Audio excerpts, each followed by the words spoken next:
Meus amados irmãos, como é bom estarmos aqui nesta manhã para ouvir aquilo que o Senhor quer falar, amém? Deus já está falando conosco, Deus já está falando com você.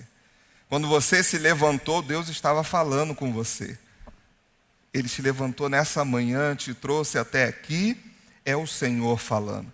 Você que é membro desta igreja, você que já está aqui há 10 anos, 20, 30, 40, 50, 2 dias, 15 dias, Deus está falando com você. Sabe por quê?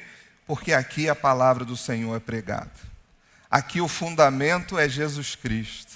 Aqui nós estamos sendo guiados pelo Espírito Santo do Senhor. Então, quando abrimos a palavra, é Deus falando conosco. Quando abrimos a palavra, é a revelação de Deus acontecendo. Amém? Você crê nisso, irmãos?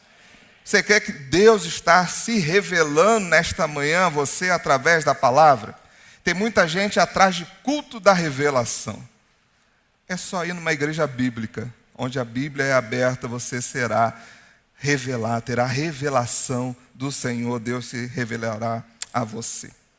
Nesta manhã eu quero continuar a nossa mensagem do dia 28 de dezembro de 2025. Na época eu falei, vou continuar ano que vem.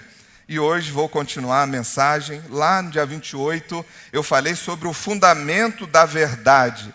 A base inabalável é Cristo.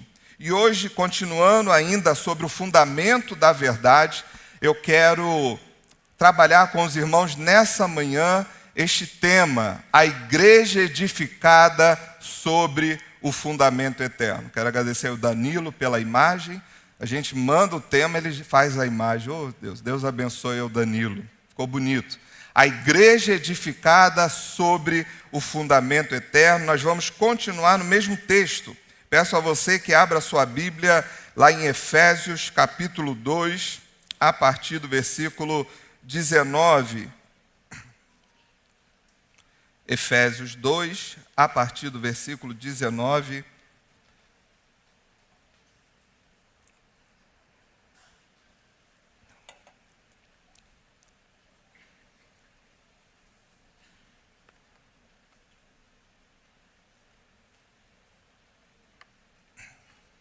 Diz assim a palavra do Senhor.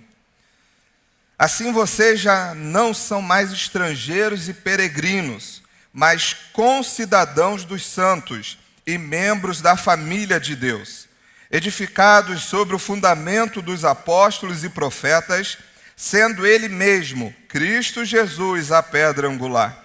Nele, todo edifício bem ajustado cresce para ser um santuário dedicado ao Senhor.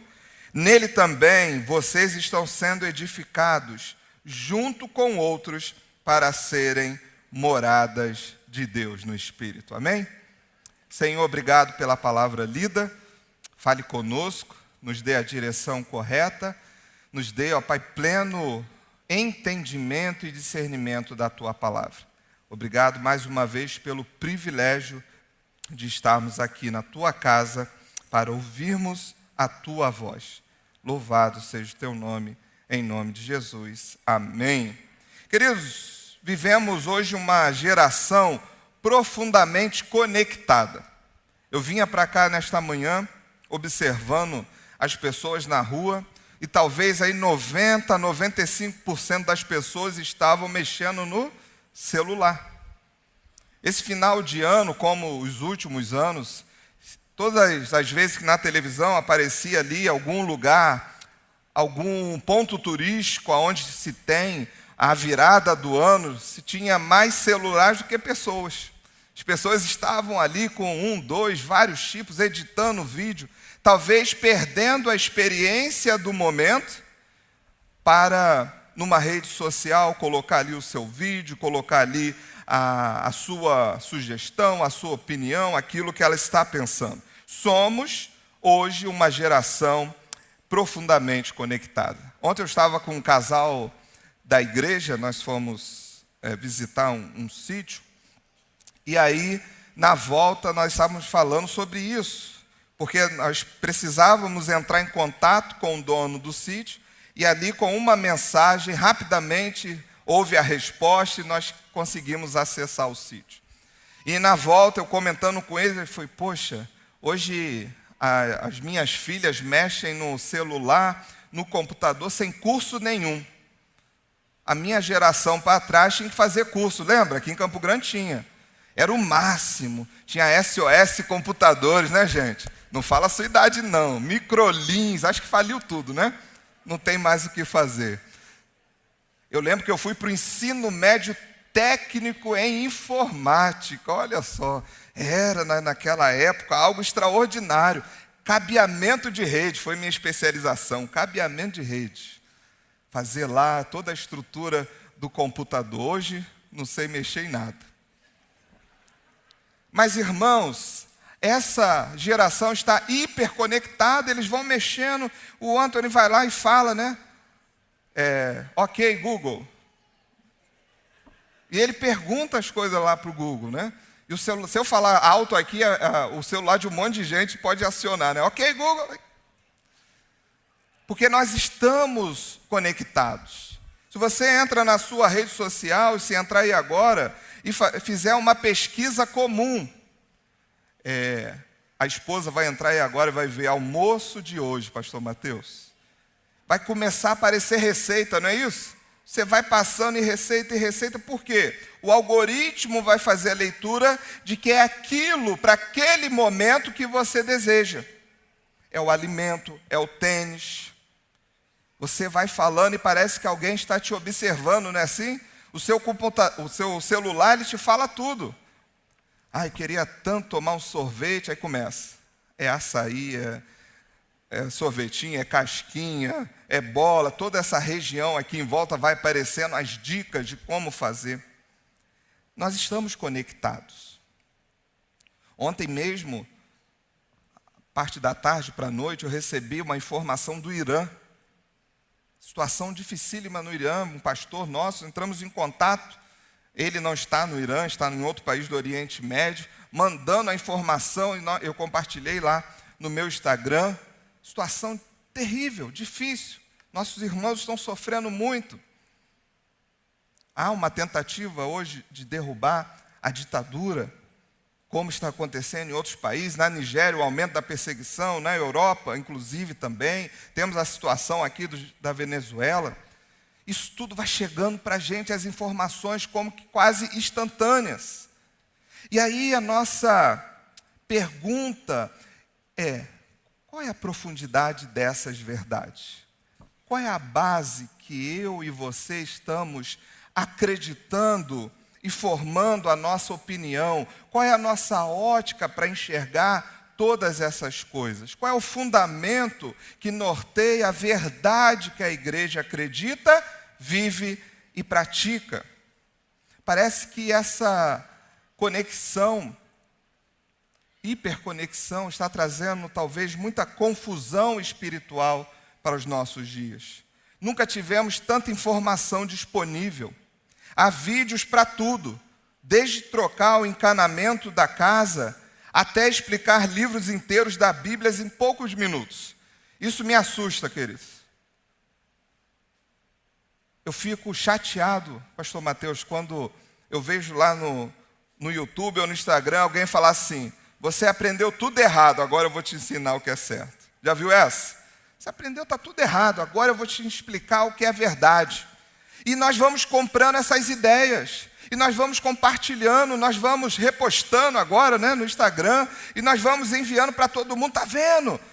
Você está 30 anos numa igreja, numa escola bíblica, mas a pessoa lá, o influencer, em 1 minuto, às vezes te convence e você não é convencido pela pregação da palavra.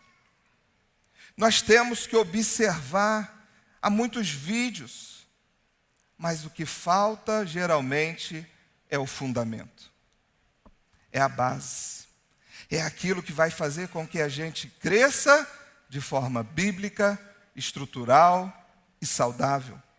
Quanto mais conteúdo rápido consumimos, mais percebemos que fundamento não se constrói com pressa.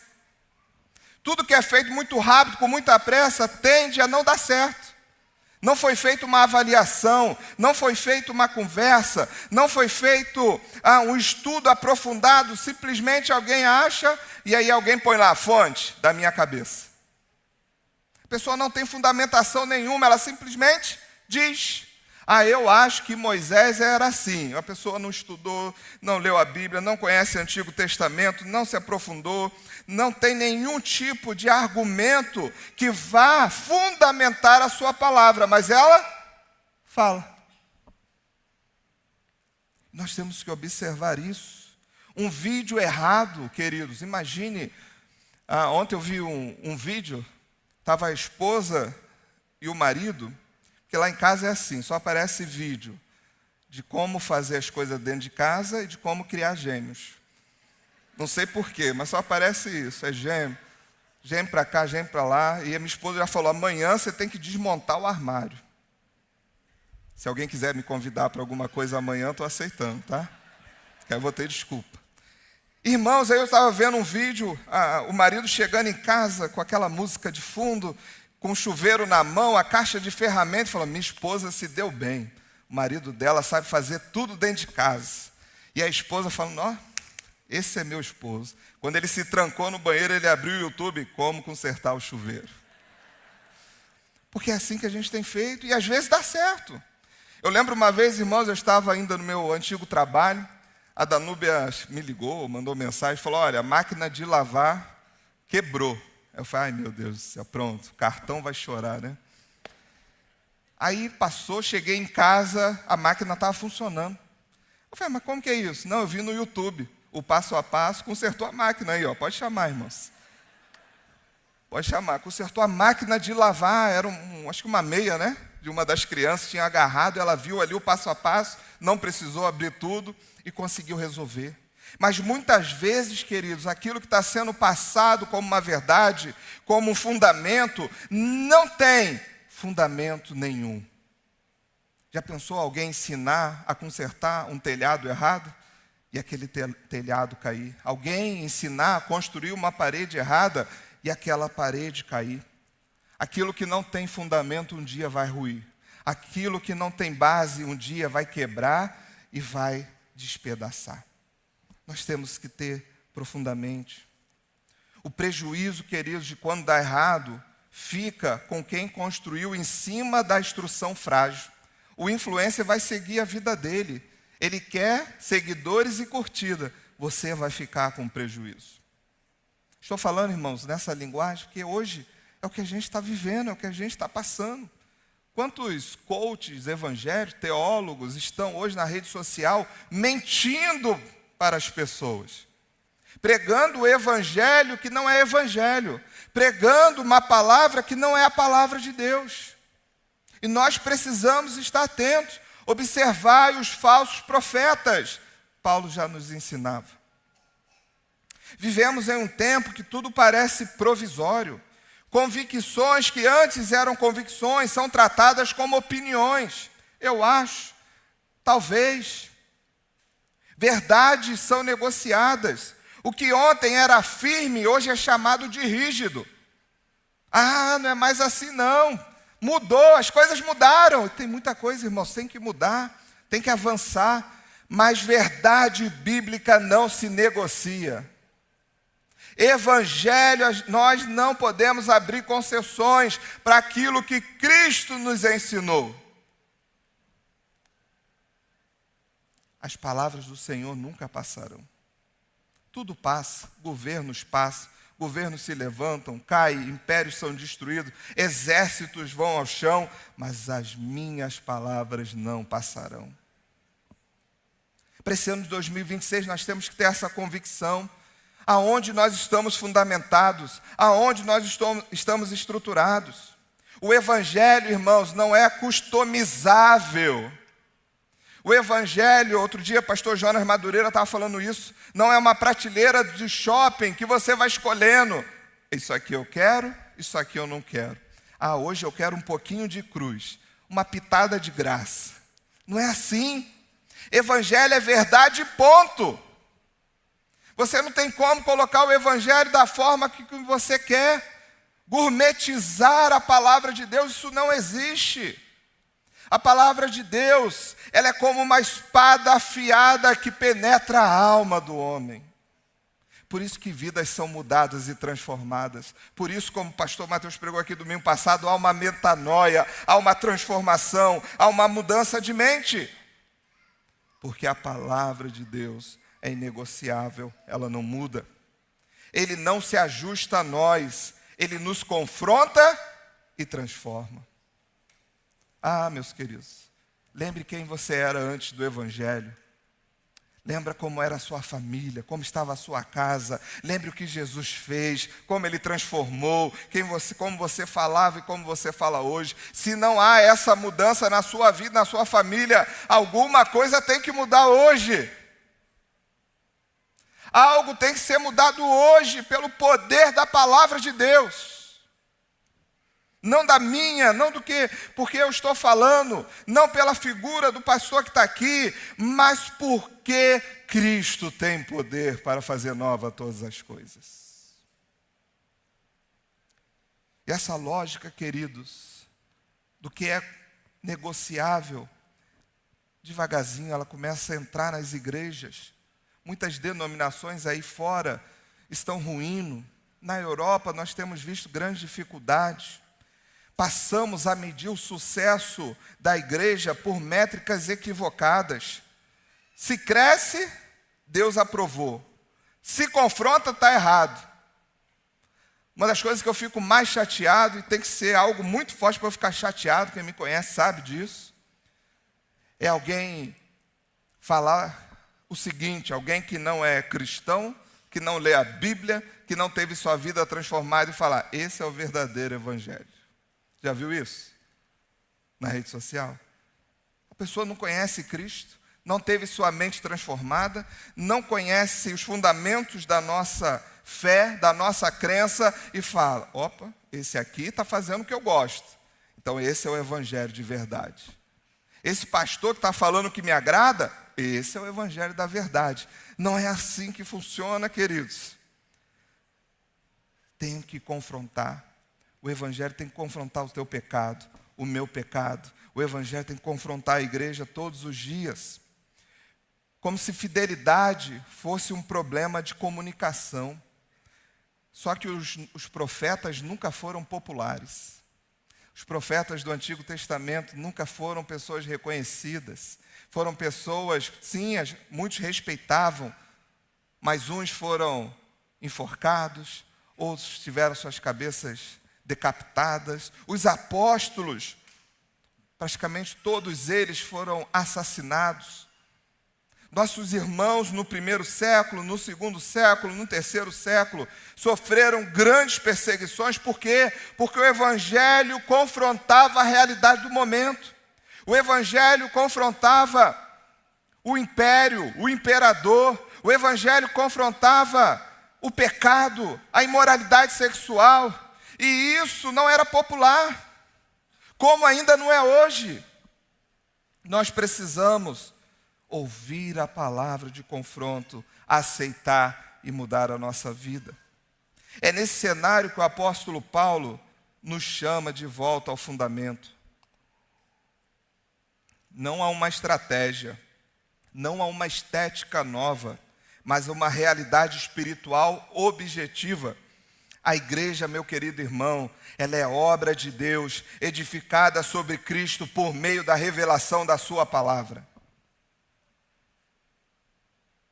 Às vezes, quando uma igreja ela entra em algum processo de declínio ou necessita de revitalização, muitas pessoas só acham que tem que mudar a estética, a forma com que ela está. Pelo contrário, o que tem que mudar é a palavra que talvez que está sendo pregada não tem fundamento, está sem fundamento. Deus nos chama a crer que essa igreja, que a nossa igreja é obra de Deus, edificada sobre Cristo por meio da sua palavra. E é nessa verdade que eu quero trabalhar com os irmãos, os versículos dessa manhã. Não se preocupe, não vou demorar. Assim creio em nome de Jesus. Paulo inicia essa fala lá no capítulo 1 e no capítulo 2, falando acerca do pecado e a salvação pela graça. Ele fala acerca dos gentios, dos judeus, que antes estavam separados, mas agora estão juntos, estão firmes e são unidos por causa de Cristo. Cristo que é o fundamento, o sangue de Cristo. Antes, lá no versículo 5 do capítulo 2, ele diz: e estando nós mortos em nossas transgressões, nos deu vida juntamente com Cristo. Pela graça sois salvos. Judeus estavam separados dos gentios, agora estão unidos por causa de Cristo. E é essa verdade, é essa direção que Paulo vai dando aqui à igreja lá dos Efésios, em Éfeso. E ele começa a dizer: olha, lembre do passado de vocês. Vocês eram gentios na carne, eram chamados de incircuncisão por aqueles que se intitulam por circuncisão. Havia uma separação, havia uma briga, uma rixa. Mas agora, mediante Cristo Jesus, aqueles que estavam longe foram aproximados. E ele chega no versículo 19. Eu acho esse versículo, queridos, maravilhoso. Assim, vocês não são mais estrangeiros e peregrinos, mas concidadãos dos santos e membros da família de Deus.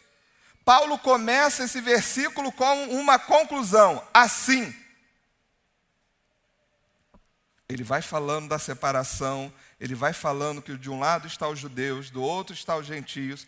Assim, uma conclusão, ele está resumindo tudo o que veio antes. Assim, concluindo, judeus e gentios estavam separados, hostis, longe de Deus. Até o povo judeu estava longe da verdade, longe de Deus, longe do fundamento. Mas agora em Cristo essa realidade mudou completamente. As palavras que Paulo usa aqui no grego são fortes. Estrangeiros, aqui no grego, é xenoi, que vem de xenofobia, a fobia ao estrangeiro.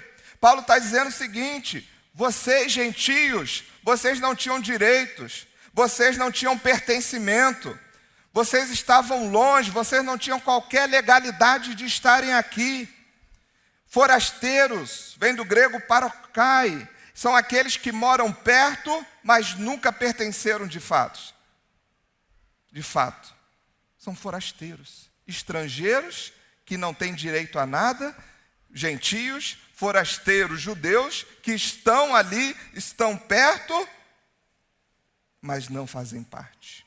Olha que duas palavras fortes o apóstolo Paulo está dizendo aqui para a igreja: vocês não são mais estrangeiros e não são mais forasteiros. Paulo diz: vocês não são mais isso, queridos. Antes vocês estavam longe, antes vocês não tinham direito, antes vocês não tinham pertencimento, antes vocês estavam vagando até perto, mas não tinham relacionamento. Mas agora vocês são concidadãos. Não porque vocês fizeram uma coisa, não porque vocês conseguiram uma carteirinha que diz agora que você é um brasileiro, é um americano, é um europeu, não por isso, mas em Cristo vocês são concidadãos. E mais do que isso, vocês são membros da casa da família de Deus. Aleluia, irmãos. Vocês pertencem agora de fato. Vocês não são apenas alguém que está aqui, vocês não são desconhecidos, vocês não são órfãos. É mais do que status legal, é relacionamento. Irmãos, eu fico até aqui emocionado, porque o que Paulo está ensinando para a igreja de Éfeso, está nos ensinando nessa manhã é o seguinte: vocês não tinham direito a nada, mas agora vocês fazem parte de uma família. Aleluia! Você estava só, você estava sozinho, você estava abandonado, mas em Cristo, o verdadeiro fundamento, você agora é adotado e faz parte de uma grande família. Deus seja louvado, queridos. Quem é de Cristo não é órfão. Quem é de Cristo foi adotado e tem uma família. Eu sou parte da família de Deus, você é parte da família de Deus, e temos o mesmo Pai. Não tínhamos direito, mas o sangue de Cristo nos comprou. Aleluia. Essa é a verdade do Evangelho. Membros de uma mesma família, irmãos. Talvez você, meu querido irmão, minha querida irmã, talvez você visitante, saiu de casa hoje entristecido, preocupado. Tem uma família dentro de casa, mas você se sente sozinho. Talvez você saiu hoje chorando e falando, eu não quero nem voltar para casa mais. Deixa eu te falar uma coisa. Você que crê em Jesus Cristo, você não está sozinho. Esta é a sua família. Você foi comprado, você foi adotado, seu pecado foi perdoado e Cristo te amou, te libertou, te comprou e hoje você pode falar em alto e bom som. Eu tenho uma família. Essa é a sua família. Nós somos um corpo. E queridos, você tem uma família aqui. Você tem uma família na África, você tem uma família na Ásia, você tem uma família na Europa. Enquanto nós estamos aqui adorando, temos irmãos em todos os lugares do mundo, de uma mesma família, com diferenças culturais, diferenças linguísticas, mas unidos em Cristo Jesus. Isso é poderoso demais. A salvação que Cristo nos dá não é apenas perdão de pecados, é pertencimento. Você pertence. Você tem pertencimento. A sociedade líquida, como diz Bauman, diz que tudo pode passar. Mas aqui, queridos, você tem uma família eterna, uma família para sempre. Não chore mais, não se sinta só. Tem uma pessoa do seu lado direito, do seu lado esquerdo, na sua frente, atrás, que faz parte da mesma família que você. Deus não apenas nos absolve, Ele nos adota. A igreja não é um lugar onde apenas nos encontramos, mas somos recebidos como filhos pela graça de Deus. Irmãos, isso é profundo demais. Não sei se você está entendendo o que Deus está falando para você nessa manhã. Você não está só. Você não está só. Talvez você virou esse ano 2025 para 26 dizendo o seguinte: olha, mais um ano do mesmo, mais um ano que eu vou viver essas dificuldades, mais um ano com problemas. Eu quero que você mude sua ótica nesta manhã para essa ótica bíblica. Mais um ano que eu faço parte da família de Deus. Mais um ano que eu posso pedir socorro para o meu Pai. Mais um ano que eu posso me guiar e ser guiado pelo Espírito Santo. Mais um ano que eu posso dizer, em Cristo eu posso todas as coisas. E eu posso naquele que me fortalece. Eu não sei a realidade sua nessa manhã, do seu trabalho, do seu emprego, das suas dificuldades financeiras. Você sabe, mas eu quero dizer o seguinte: o Deus Todo-Poderoso é teu Pai e Ele te adotou naquela cruz em Cristo Jesus. Você tem herança, não estou falando aqui de riqueza, você tem uma herança eterna. Ah, queridos, isso é maravilhoso. Louvado seja o nome do Senhor. Isso confronta essa realidade contemporânea de uma cultura individualista. O Evangelho não cria cristãos autônomos, mas um povo. Você não tem como viver o Evangelho sozinho, queridos. Você não tem como viver a realidade da igreja dentro da sua casa, desigrejado. Deus chama para Ele um povo. Porque lá em Apocalipse, na revelação a João, quem está lá diante do trono? Todo povo, tribo, língua, nação, raça, adorando ao Senhor que é todo-poderoso. Ali não diz nome individual, diz que um povo foi chamado para ser seu. Não há mais grego, nem judeu, nem escravo, nem livre, nem homem, nem mulher. Há um só povo e um só Senhor. Vamos continuar, queridos. No versículo 20, Paulo continua ensinando a igreja e diz: edificados sobre o fundamento dos apóstolos e profetas, sendo Ele mesmo, Cristo Jesus, a pedra angular. No 19, Paulo está nos dando uma conotação, uma metáfora de família. Agora ele faz essa mudança.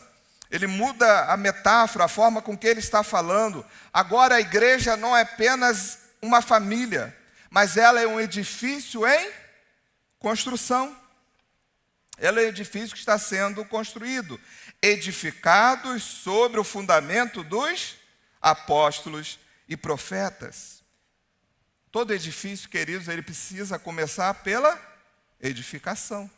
Eu não posso construir uma igreja desse tamanho a partir do terreno, né? Você tem que cavar, você cava profundo, coloca ali as colunas, faz ali o fundamento, faz a base, e a partir deste fundamento, desta marcação, você edifica, você levanta o edifício. E Paulo agora começa a falar à igreja de Éfeso que eles também são um edifício. Eles estão sendo construídos sobre o fundamento. Ela, a igreja, é um edifício em construção.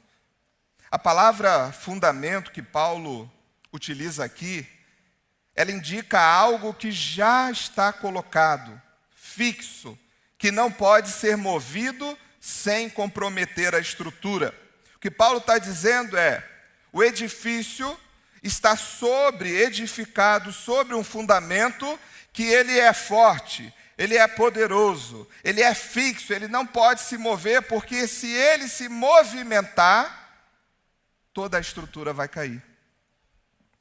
E alguns aqui fazem uma interpretação errada, achando que o fundamento que Paulo está dizendo são os apóstolos e os profetas. Sobre este fundamento, edificados sobre o fundamento dos apóstolos e profetas. E aí alguns fazem essa interpretação dizendo, olha, Paulo está falando, e até para poder confirmar que Pedro, né, é o primeiro papa, é o primeiro, aquele que a igreja é edificada, utilizam também esse texto. Mas o que Paulo está dizendo aqui é o seguinte, a igreja não inventa o seu fundamento, ela constrói sobre algo já estabelecido. Quando Paulo fala dos apóstolos e profetas,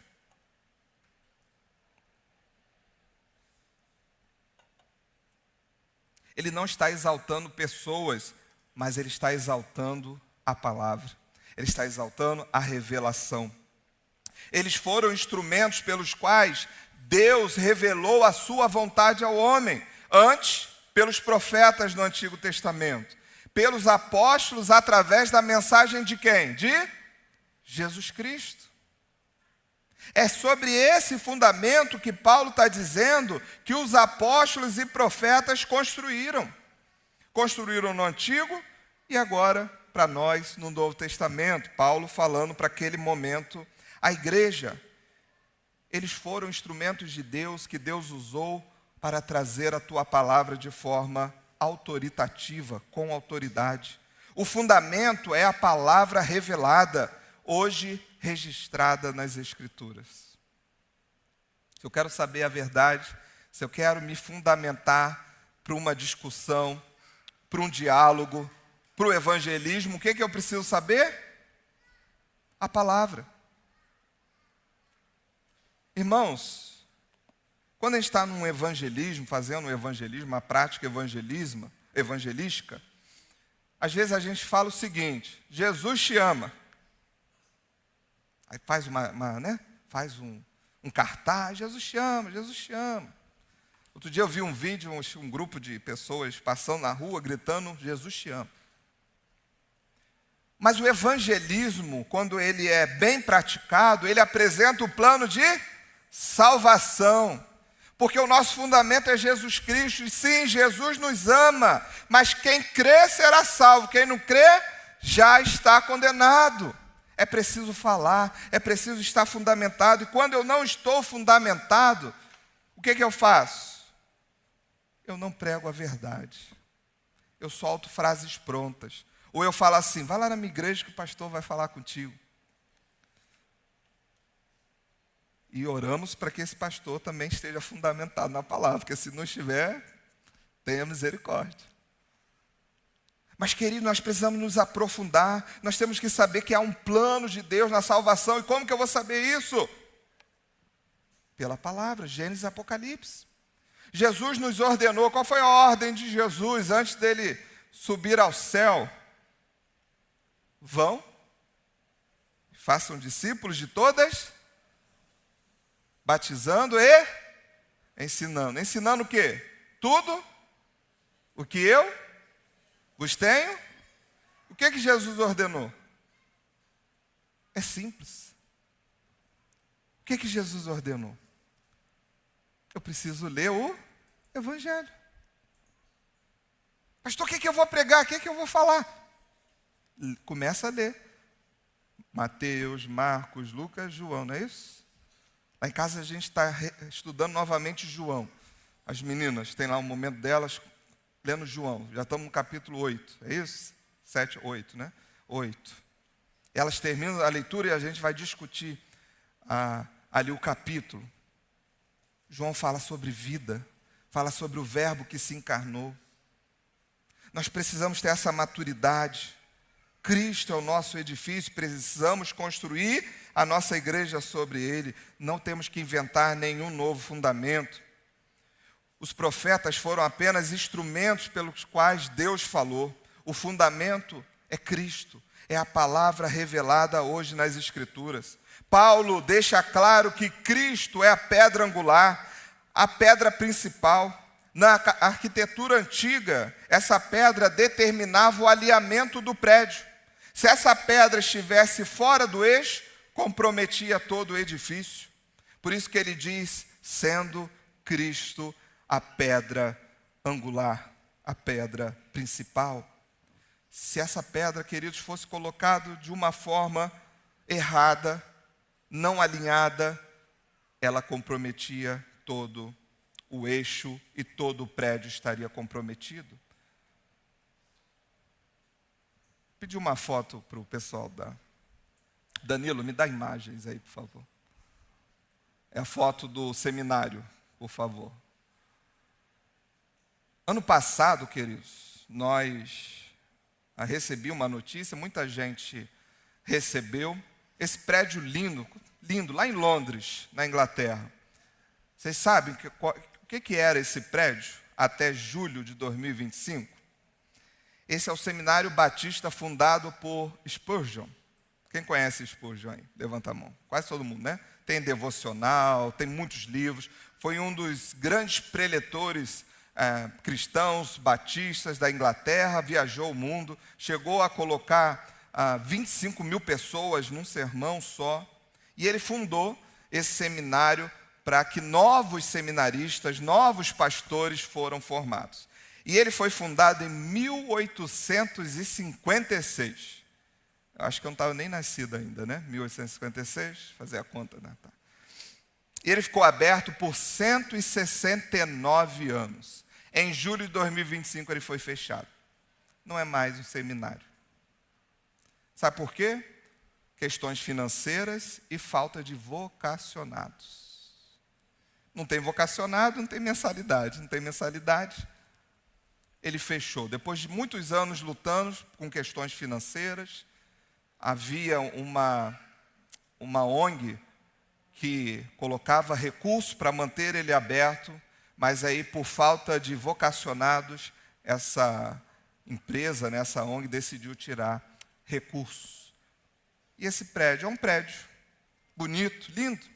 Quando eu recebi, irmãos, a informação, eu falei, pastor Mateus, tem que fazer alguma coisa. Vou ligar lá para a Aliança Batista Mundial, nós vamos comprar. É a fé, né? 3 milhões de libras aí que eles estão em dívidas. Só que ontem, estudando, lendo, eu lembrei desse fato. E por que chegamos nesse fato? Esse é um prédio, é um edifício. Mas os vocacionados que ali estudaram foram por todo mundo pregando o evangelho verdadeiro. Mas em algum momento da história, na Inglaterra, como em toda a Europa, a teologia liberal entrou. Os púlpitos enfraqueceram. O que antes se pregava sobre Jesus começou a se pregar sobre fundamentos mundanos. E um edifício sem fundamento, ele desmorona. E veja, não foi de um dia para o outro, 169 anos depois, esse prédio já não é mais um seminário. Não sei se venderam. E não é só esse prédio. pode tirar. Ô, glória. Não é só esse prédio. Quantas igrejas hoje na Inglaterra, irmãos, viraram mesquita, viraram boate, viraram biblioteca. Alguns dias atrás eu vi uma igreja linda no país de Gales que virou academia de ginástica. Deus tenha misericórdia. Mas isso, irmãos, não é só porque estamos num novo momento, é porque a palavra da verdade deixou de ser pregada. E aí não vai ter vocacionado, e aí não vai ter missionário, não vai ter seminarista. Sabe por quê? Porque a gente está preocupado em dar ouvidos ao espírito deste mundo. E a igreja foi formatando a sua mensagem lá na Europa. E a Europa está sendo varrida, destruída por essas questões teológicas liberais. Muitas igrejas fechando. A Inglaterra foi o lar de muitos teólogos, preletores e missionários. Nós mesmos recebemos muitos missionários ingleses no Brasil. Mas hoje, por causa de que se desviaram da verdadeira palavra, está num grande declínio. Os Estados Unidos têm experimentado isso também. A teologia da prosperidade, a própria teologia liberal, tem feito dos púlpitos americanos um lugar que já não se prega o fundamento da verdade. E aqui, irmãos, nós não podemos permitir isso. Nós temos que continuar falando a palavra que confronta. Mesmo que o mundo não nos aceite, não vai nos aceitar, porque eles não têm uma ótica que nós temos, eles não têm um fundamento que nós temos, eles não vão nos aceitar. A igreja não pode querer trabalhar para ser aceita. Eu não estou aqui, irmãos, para agradar o mundo, eu estou aqui para pregar o evangelho da verdade. Quem não crê já está condenado, vai para o inferno. Aquele que cometia pecado, não cometa mais. Não podemos adaptar a nossa palavra. Paulo deixou claro que Cristo é essa pedra angular. Isso nos ensina, queridos, por esse testemunho, algo crucial. A igreja precisa pregar a Escritura, que é cristocêntrica. Não basta você ler a Bíblia, é preciso ler a Bíblia à luz de Cristo. Doutrina sem Cristo vira apenas moralismo. Espiritualidade sem Cristo vira misticismo. Igreja sem Cristo vira apenas organização religiosa. Um lugar que não celebra Cristo, que não adora Cristo, que não prega Cristo, não é igreja. É qualquer organização, é um clube que as pessoas vão para estarem juntas, mas não é uma igreja cristã. Não existe igreja sem Cristo. A pergunta não é apenas se somos bíblicos, mas se estamos alinhados a Cristo. Tem muita gente que lê a Bíblia, diz que é bíblico, porque conhece o que está escrito, mas ele não está fundamentado em Jesus Cristo. Ele faz uma leitura própria da palavra de Deus. Quantas pessoas você conhece que conhecem a Bíblia, mas que não praticam o que está na Bíblia? Cita versículo, fala vários versículos. A pergunta é essa, se estamos alinhados com Cristo. No versículo 21, ele diz, no qual todo edifício bem ajustado cresce para ser santuário no Senhor. Paulo agora escreve sobre o processo da edificação. Ele diz que o edifício está bem ajustado. O edifício bem ajustado cresce para ser santuário. A expressão indica encaixe perfeito, preciso, harmonia intencional. Cada pedra tem seu lugar, não é aleatório. Nada da igreja é aleatório, queridos. Nada na igreja é porque eu gosto ou porque você gosta. Tudo na igreja precisa estar fundamentado na palavra de Deus.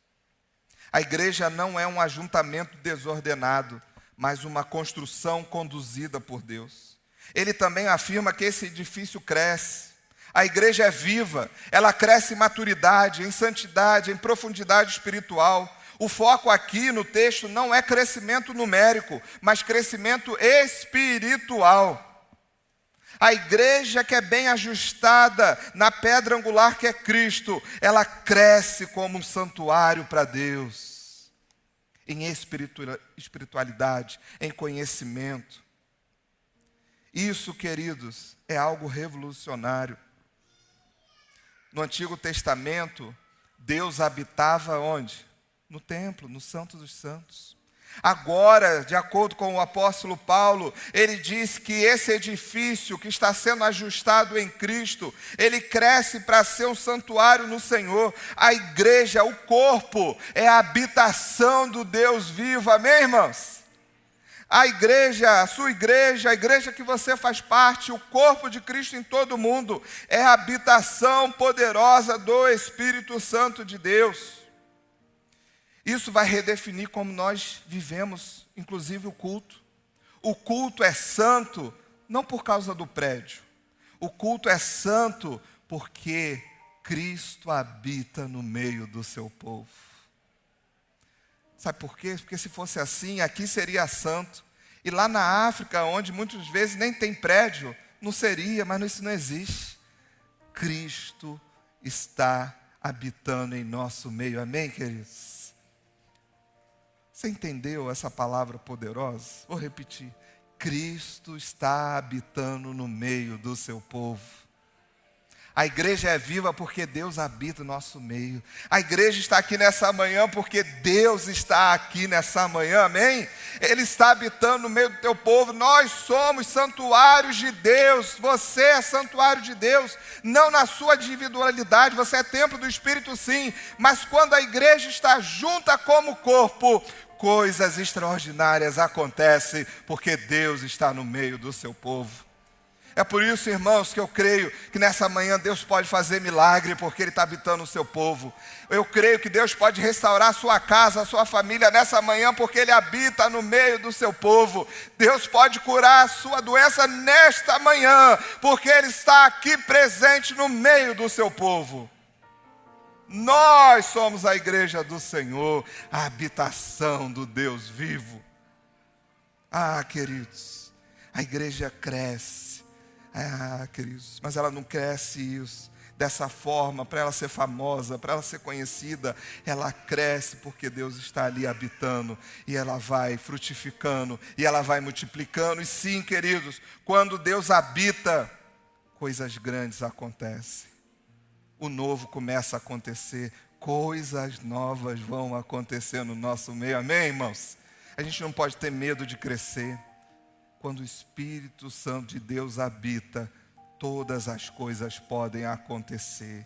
Sem Cristo nada acontece, mas com Cristo todas as coisas podem acontecer. É por isso que nesse ano de 2026, lembre-se dessa palavra: Deus está no nosso meio, Ele está trabalhando, Ele está transformando, Ele está curando, Ele ainda chama pessoas, Ele vai vocacionar pessoas nesse ano, nós vamos enviar missionário.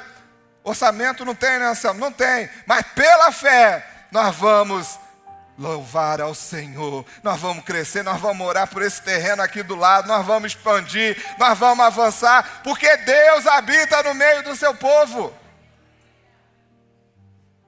Deus é o dono do ouro e da prata.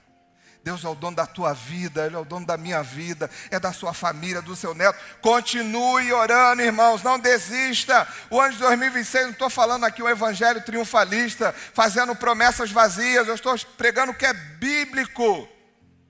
Nós vamos ver esse batistério cheio aqui, irmãos, e pessoas vão ser batizadas, e você está orando pelo seu marido, como vimos no final do ano passado, pessoas aqui mergulhando, não por causa do batistério, mas porque Deus transformou a vida daquelas pessoas. Vai ser um ano extraordinário, eu creio, não por mim, não pelos pastores dessa igreja, mas porque Cristo é o Senhor desta igreja. Nós vamos crescer como santuário, em santidade, em unidade, em perdão. Ah, queridos, em amor, como foi falado domingo passado, em amor. Uma igreja que ama, que santifica, que está unida. No versículo 22, ele continua para finalizar. Nele também vocês estão sendo edificados junto com os outros, para serem morada de Deus. Nele, vocês também estão sendo edificados juntos para se tornarem morada de Deus por meio do seu Espírito. Paulo encerra com uma das afirmações mais profundas de todo o Novo Testamento. Preste atenção para a gente encerrar. Ele diz que estamos sendo edificados juntos. Olha o versículo, queridos. Nele também, em Cristo, no fundamento, o seu edifício está sendo edificado. De que maneira? Isolado? Separado? Sozinho? Independente? Não. Edificados junto com os outros.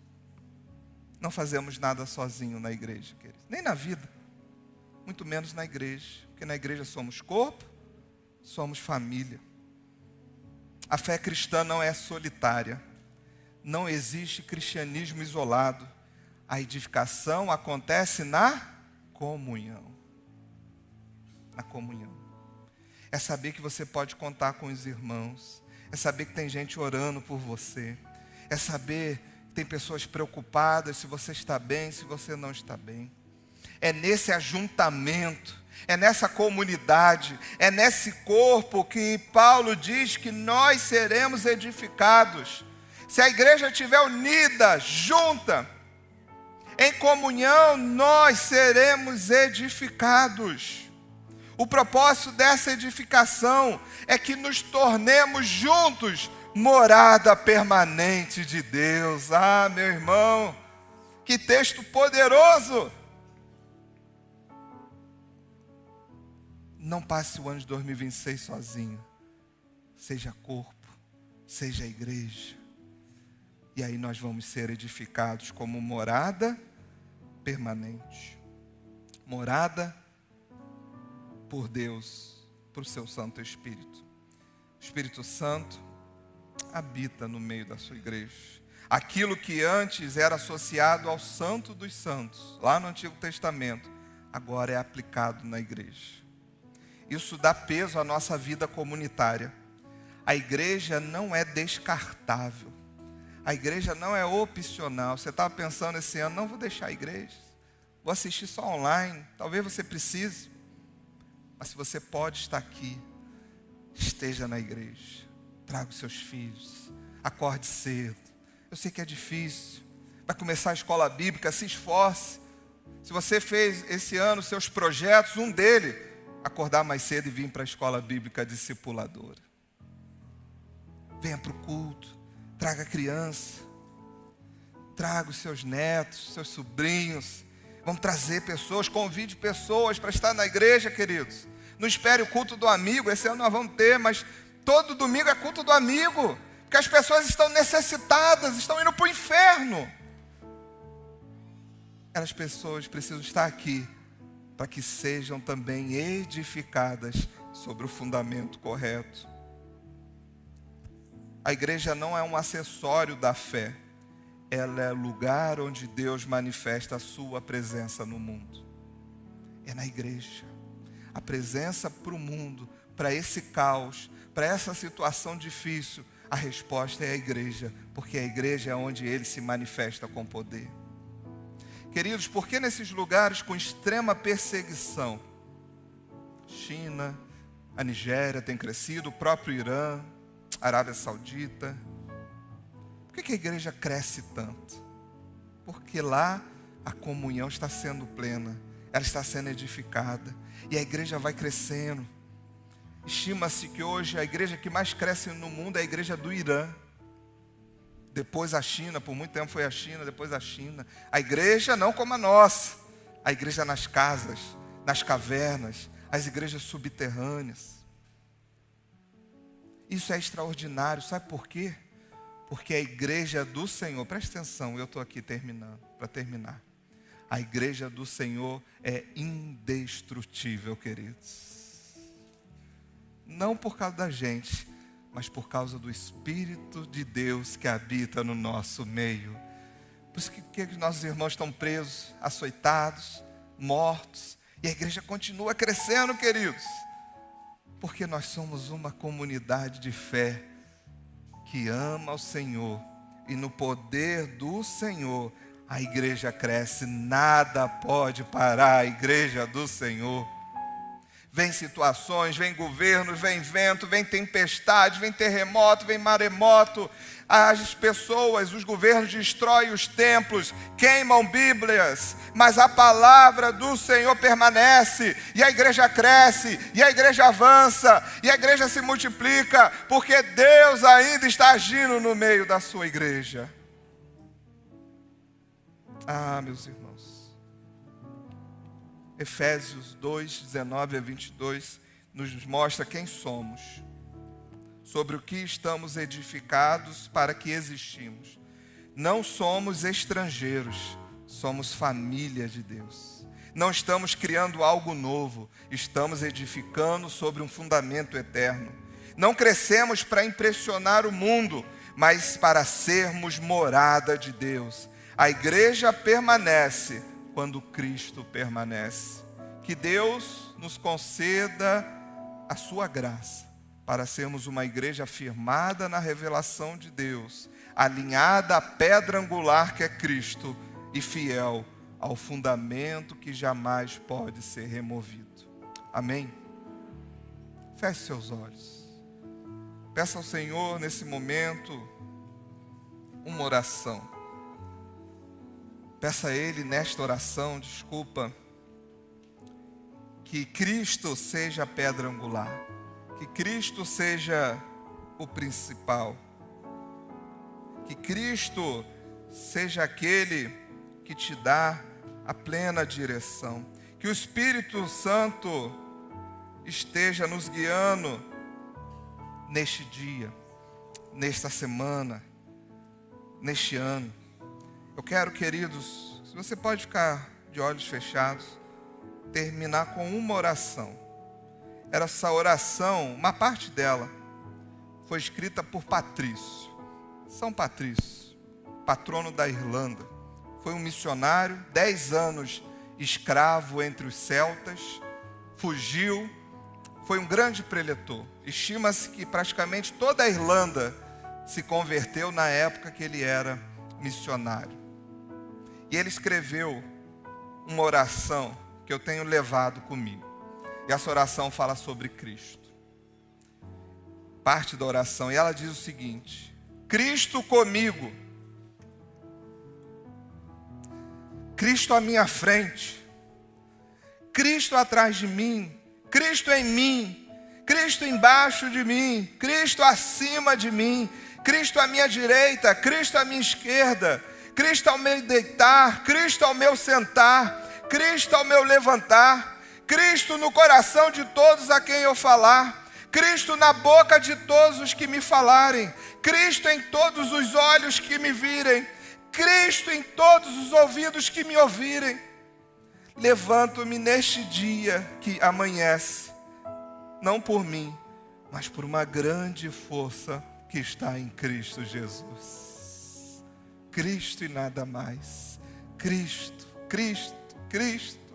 Ele é o Senhor da igreja. Ele é o primogênito, Ele é o alfa e o ômega.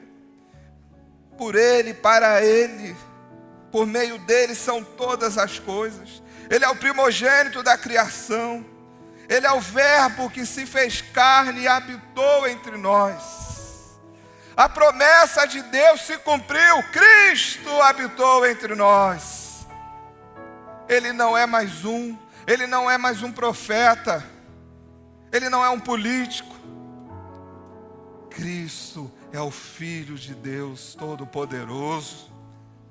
Ah, queridos, pode continuar orando. Peça ao Senhor para te falar contigo nesta manhã, para que Ele te renove, para que Ele revista você de poder, que ao chegar na sua casa hoje, ao abrir da sua boca, seja só Cristo. Que a conversa do almoço seja Cristo. Que a nossa pesquisa hoje na internet seja Cristo. Que a nossa leitura seja a Bíblia. Quando Jesus perguntou aos discípulos e disse: o que as pessoas dizem que eu sou? Ah, que você é Elias, que você é um profeta, que você é João Batista. Eles não tinham a revelação correta. Mas Cristo pergunta aos discípulos: e vocês? quem dizes que sou? E a resposta de Pedro é: tu és o Filho? Você pode repetir? Se você crê nisso, a pergunta de Jesus nesta manhã é: quem você acha que eu sou? Quem é o Deus da igreja? Quem é Cristo para você? Você pode repetir comigo? Tu és o Cristo, o Filho do Deus vivo. Mas há algo mais poderoso na conversa que continua. Você falou bem, Pedro, pelo conhecimento dele. Por que Pedro respondeu dessa forma? Você falou correto, Pedro, porque Deus te revelou. Quem Cristo é não vem do meu imaginário, não vem do que o mundo fala nas suas filosofias, nas suas ideologias baratas, não vem da cosmovisão, seja qual for a ideologia da sua cosmovisão ou da cosmovisão que você acredita. Eu estou te convidando nessa manhã a responder como Pedro, para que a sua visão, a sua cosmovisão, como você enxerga o mundo, mude nessa manhã. Não é por pessoas, não é por líderes, não é por ideologias, não é por filosofias, é porque Deus nos revelou o seu Filho, Cristo Jesus. Tu és o Cristo, Filho do Deus vivo. Ele é a rocha que sustenta a igreja. Não é Pedro, mas isso é para uma outra pregação. Eu quero orar com você nessa manhã.